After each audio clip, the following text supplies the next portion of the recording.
राजस्थान के तहत इस बार लोकसभा चुनाव में 5 सीटें एमएलए थे वो एमपी बने, ऐसे में खाली हुई। ऐसे में अब खियूंसर की सीट को लेकर चर्चाओं का बाजार लगातार गर्मजोशी के साथ बढ़ता हुआ जा रहा है। ऐसे में अभी खियूंसर से विधायक हनुमान बेनीवाल है और उनके सामने भाजपा से रविंद्र डांगा थे। बेनीवाल और रविंद्र डांगा के बीच सिर्फ 2000 का अंतर रहा था। ऐसे में ये सीट अब चर्चित सीट हो गई और नागौर से इंडिया अलायंस के रूप में हनुमान बेनीवाल सांसद बन गए।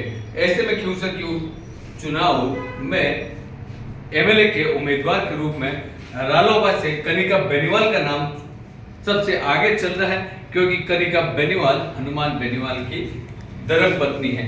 वही उसके बाद नारायण बेनीवाल का नाम आ रहा है कि वो पूर्व विधायक भी है और हनुमान बेनीवाल का छोटा भाई भी है। उसके बाद भाजपा से बात करें तो एक बार फिर, क्योंकि नागौर से भी एमएलए का चुनाव हार चुकी है ज्योति मिर्धा, और अब की बार नागौर से भी सांसद का चुनाव भी ज्योति मिर्धा हार चुकी है। ऐसे में खियूंसर के उपचुनाव में भाजपा की ओर से ज्योति मिर्धा को प्रोजेक्ट किया जा सकता है। ज्योति मिर्धा को इस सीट के लिए चुनाव लड़ाने के लिए आगे आ सकती है।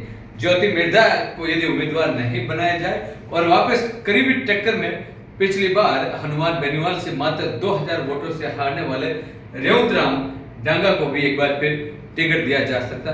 लोगों में सहानुभूति है कि रविंद्र डांगा को यदि वापस से भाजपा उम्मीदवार उतारती है तो रविंद्र डांगा इस बार आराम से खियूंसर की सीट पर विधायक बनेंगे। ऐसे में दूसरी ओर कांग्रेस से भी चर्चाओं का बाजार लगातार गर्म होता जा रहा है, क्योंकि इस बार नागौर से सांसद का चुनाव चेतन डूडी को कांग्रेस लड़ाना चाहती थी, लेकिन इंडिया अलायंस के रूप में आरएलपी और कांग्रेस के गठबंधन होने पर हनुमान बेनीवाल को चुनाव लड़ाए गए। ऐसे में जो एमएलए के चुनाव में चेतन डूडी हार गए थे, ऐसे में चेतन डूडी को वापस विधायक बनाने के लिए कांग्रेस की ओर से खियूंसर से चेतन डूडी को भी उम्मीदवार बनाया जा सकता है। ऐसे में पूरी तरीके से राजस्थान के साथ देश में भी चर्चाओं का बाजार गर्म हुआ कि खियूंसर से हनुमान बेनीवाल की सीट पर इस बार कौन विधायक होगा।